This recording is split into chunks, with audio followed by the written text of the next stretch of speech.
നമസ്കാരം. മലയാളി വാർത്തയിലേക്ക് സ്വാഗതം. ആഗോള അയ്യപ്പ സംഗമം നടത്തിയതിൻ്റെ പേരിൽ ഊരാളുങ്കൽ സൊസൈറ്റിക്ക് 55 ലക്ഷം രൂപ കൂടി നൽകിയിരിക്കുകയാണ് തിരുവിതാംകൂർ ദേവസ്വം ബോർഡ്. 55 ലക്ഷം രൂപ കൂടി ലഭിക്കുന്നതോടെ ഈ ഇനത്തിൽ ഊരാളുങ്കൽ സൊസൈറ്റിക്ക് ഇതുവരെ ലഭിച്ചിരിക്കുന്നത് 3.69 കോടി രൂപയാണ്. ഏതാണ്ട് 4.6 കോടി രൂപ ബഡ്ജറ്റിട്ടാണ് ഇത്തരത്തിൽ ആഗോള അയ്യപ്പ സംഗമം നടത്താൻ തിരുവിതാംകൂർ ദേവസ്വം ബോർഡ് തീരുമാനിച്ചത്. സത്യത്തിൽ ഇതിന് അത്തരത്തിലൊരു ബഡ്ജറ്റൊന്നും അന്ന് ഉണ്ടായിരുന്നില്ല. ഏതാണ്ട് ഊരാളുങ്കൽ സൊസൈറ്റിയെ ഇത് മുഴുവനായി ഏൽപ്പിക്കുകയും അവർ തോന്നിയതുപോലെ ചെയ്യുകയുമാണ് ചെയ്തത്.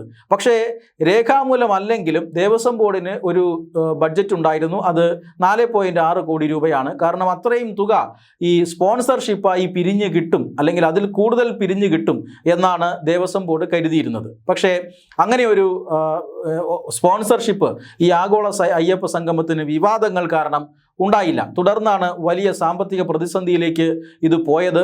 ഊരാളുങ്കൽ സൊസൈറ്റി ആകട്ടെ ഇത് വലിയ ധൂർത്തായി സംഘടിപ്പിക്കുകയും 4.6 കോടി രൂപ ചെലവഴിച്ച് നടത്താൻ ഏൽപ്പിച്ച ഈ ഇവന്റ് 7 കോടി രൂപയാണ് ഊരാളുങ്കൽ സൊസൈറ്റി ചെലവഴിച്ചത്.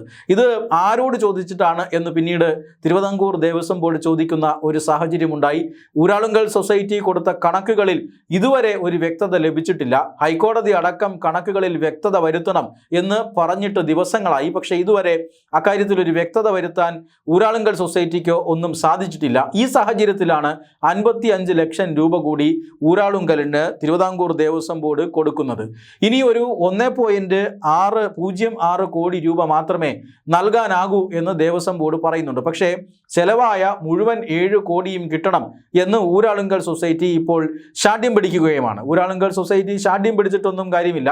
ആരോട് ചോദിച്ചിട്ടാണ് ഈ 7 കോടി രൂപ ചെലവഴിച്ചത് എന്ന് ദേവസ്വം ബോർഡ് ചോദിച്ചാൽ തീർച്ചയായും അതിൽ ചില നിയമപരമായ പ്രശ്നങ്ങൾ ഉണ്ടാകും. അതുകൊണ്ട് തന്നെ അത്ര കണ്ട് ശാഠ്യം പിടിക്കാൻ കഴിയില്ല. പക്ഷേ പരമാവധി ഈ ഊരാളുങ്കൽ സൊസൈറ്റിയുടെ കൈ പൊള്ളാതിരിക്കാൻ ഇപ്പോൾ ദേവസ്വം ബോർഡും ശ്രമിക്കുന്നു എന്നുള്ളതിൻ്റെ സൂചനയാണ് ഈ 55 ലക്ഷം രൂപയുടെ കൈമാറ്റം. ആഗോള അയ്യപ്പ സംഗമം ഉൾപ്പെടെയുള്ള വിഷയം ഹൈക്കോടതിയുടെ ഒരു പരിഗണനയിലിരിക്കുന്ന സമയം കൂടിയാണ്. ഹൈക്കോടതിയിൽ ഇത് അന്തിമമായി ഈ കണക്കുകളൊക്കെ ശരിയാണ് എന്ന് പറഞ്ഞിട്ടില്ല. ഈ സാഹചര്യത്തിൽ എന്തിനാണ് ഈ 55 ലക്ഷം രൂപ കൂടി കൊടുത്തത് എന്നത് ഒരു വലിയ ചോദ്യചിഹ്നമായി ഇരിക്കുകയാണ്. നമുക്കറിയാം, ആഗോള അയ്യപ്പ സംഗമം കഴിഞ്ഞ വർഷം സെപ്റ്റംബറിലാണ് നടത്തിയത്. അന്ന് ഈ ആഗോള അയ്യപ്പ സംഗമം പ്രഖ്യാപിച്ചപ്പോൾ തന്നെ വലിയ രീതിയിലുള്ള വിവാദങ്ങൾ ഉണ്ടായിരുന്നു. ആ വിവാദം എന്ന് പറഞ്ഞാൽ 2018 അയ്യപ്പൻ്റെ അല്ലെങ്കിൽ ശബരിമലയ്ക്കെതിരെ ചില പ്രവർത്തനങ്ങൾ നടത്തിയ പിണറായി വിജയൻ സർക്കാർ, അന്നുണ്ടായ സുപ്രീം കോടതി വിധിയുടെ ചുവട് പിടിച്ചുകൊണ്ട് യുവതീ പ്രവേശനം ഏതു വിധേനയും സാധ്യമാക്കുമെന്ന് നിലപാടെടുത്ത പിണറായി വിജയൻ സർക്കാർ അതിനെതിരെ ഭക്തർ അണിനിരക്കുന്നു. ഈ ഒരു വലിയ സംഘർഷത്തിലേക്ക് കാര്യങ്ങൾ പോകുന്നു. എന്തു വന്നാലും 4 വോട്ടിന് വേണ്ടി ഈ ആചാരങ്ങളെ അനുകൂലിക്കുന്ന പ്രശ്നമില്ല എന്നാണ് അന്ന് കമ്മ്യൂണിസ്റ്റുകൾ പറഞ്ഞിരുന്നത്. പക്ഷെ പിന്നീട് അവരുടെ നിലപാടുകളൊക്കെ മാറ്റുകയും അയ്യപ്പന്മാരുടെ ശ്രേഷ്ഠതയ്ക്ക് വേണ്ടി, അല്ലെങ്കിൽ അയ്യപ്പന്മാരുടെ നല്ല കാര്യത്തിന് വേണ്ടി, ശബരിമലയിൽ വികസനം ഉറപ്പാക്കുന്നതിന് വേണ്ടി, തീർത്ഥാടകർക്ക് സൗകര്യം ഒരുക്കുന്നതിന് വേണ്ടി എന്നൊക്കെ പറഞ്ഞിട്ടാണ് ആഗോള അയ്യപ്പ സംഗമം തെരഞ്ഞെടുപ്പിന് തൊട്ട് മുന്നോടിയായി പിണറായി വിജയൻ സർക്കാർ നടത്തുന്നത്. അതായത് അയ്യപ്പ വിശ്വാസികൾക്ക് CPIM-ലും പിണറായി വിജയനും എതിരെ ഒക്കെ എന്തെങ്കിലും തരത്തിലുള്ള വികാരമുണ്ട് എങ്കിൽ അത് തെരഞ്ഞെടുപ്പിൽ പ്രതിപാദിക്കാതിരിക്കുക എന്ന ലക്ഷ്യത്തോടു കൂടിയാണ് CPM അത് നടത്തിയത് എന്ന് വ്യക്തമാണ്. ദേവസ്വം ബോർഡിൻ്റെ പ്ലാറ്റിനം ജൂബിലി ആഘോഷങ്ങളുടെ ഭാഗമായിട്ടാണ് ഇത് നടത്തുന്നത് എന്ന് പറഞ്ഞുവെങ്കിലും ഇതൊരു സർക്കാരിൻ്റെ രാഷ്ട്രീയ പരിപാടിയാണ് എന്ന് അന്ന് തന്നെ ആരോപണം ഉയർന്നതാണ്. അതിന് തൊട്ടു പിന്നാലെ ഹൈക്കോടതിയിൽ ഈ ആഗോള അയ്യപ്പ സംഗമം തടയണമെന്നാവശ്യപ്പെട്ടുകൊണ്ട് ഹർജി വരുന്നു. പക്ഷേ ആ അയ്യപ്പ സംഗമം തടയാൻ ഹൈക്കോടതി കൂട്ടാക്കിയില്ല. പക്ഷേ ഹൈക്കോടതി കൃത്യമായ ചില നിയന്ത്രണങ്ങൾ ഏർപ്പെടുത്തി. ഏതു പണമാണ് ഇതിന് ഉപയോഗിക്കുന്നത് എന്ന് ദേവസ്വം ബോർഡിനോട് ചോദിച്ചു. അപ്പോൾ പൂർണ്ണമായും കാണിക്കയിൽ നിന്നല്ല എടുക്കുന്നത്, ഇത് സ്പോൺസർഷിപ്പ് വഴിയാണ് നടത്തുന്നത് എന്ന് പറയുന്നു.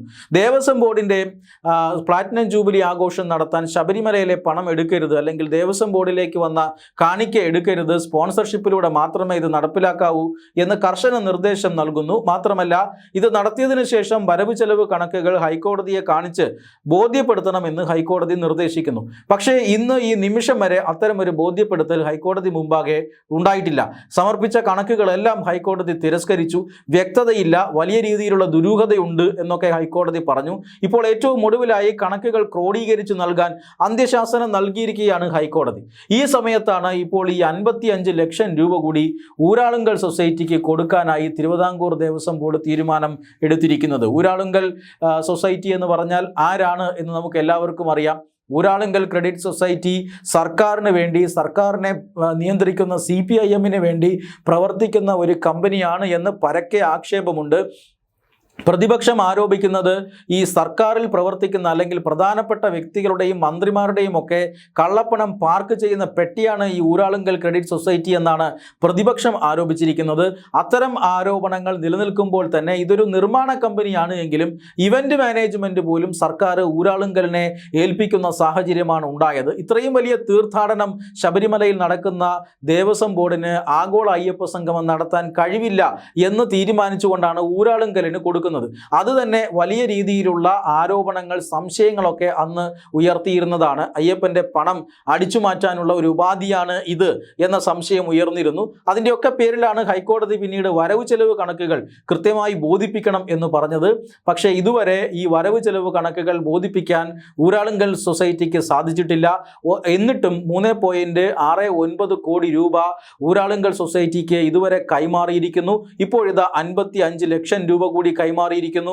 1.06 കോടി രൂപ കൂടി സ്പോൺസർഷിപ്പ് വന്നാൽ ഉടൻ കൈമാറാം എന്ന് സർക്കാർ ഏറ്റിരിക്കുകയും ചെയ്തിരിക്കുന്നു. എന്തായാലും ഒരു കാര്യം ഉറപ്പാണ്, ഇനി അതിൽ കൂടുതലൊന്നും ഊരാളുങ്കലിന് കിട്ടാൻ പോകുന്നില്ല. 7 കോടി ചെലവാക്കി എന്ന് ഊരാളുങ്കൽ പറയുന്നത് സത്യമാണ് എങ്കിൽ തീർച്ചയായും ഊരാളുങ്കലിന് കൈപൊള്ളി എന്ന് തന്നെ പറയേണ്ടി വരും. മറ്റൊരു പ്രധാനപ്പെട്ട വിലയിരുത്തൽ കൂടി വരുന്നുണ്ട്. യഥാർത്ഥ ചെലവല്ല ഊരാളുങ്കൽ ഇത് കാണിച്ചിരിക്കുന്നത്, അതിൽ വലിയ അഴിമതിയുണ്ട് എന്ന ആരോപണവും വരുന്നുണ്ട്. എന്തായാലും ഇത് സംബന്ധിച്ച പരിശോധനകൾ ഇപ്പോൾ ഹൈക്കോടതിയുടെ പരിഗണനയിലാണ്. ഹൈക്കോടതി ഇത് പരിഗണിച്ചു കഴിയുമ്പോൾ, അല്ലെങ്കിൽ ഹൈക്കോടതി ഇത് നേരിട്ട് അന്വേഷിച്ച് കഴിയുമ്പോൾ ഇതിലെ സത്യാവസ്ഥ ഒരുപക്ഷെ പുറത്തു വരാനുള്ള സാധ്യതയുമുണ്ട്.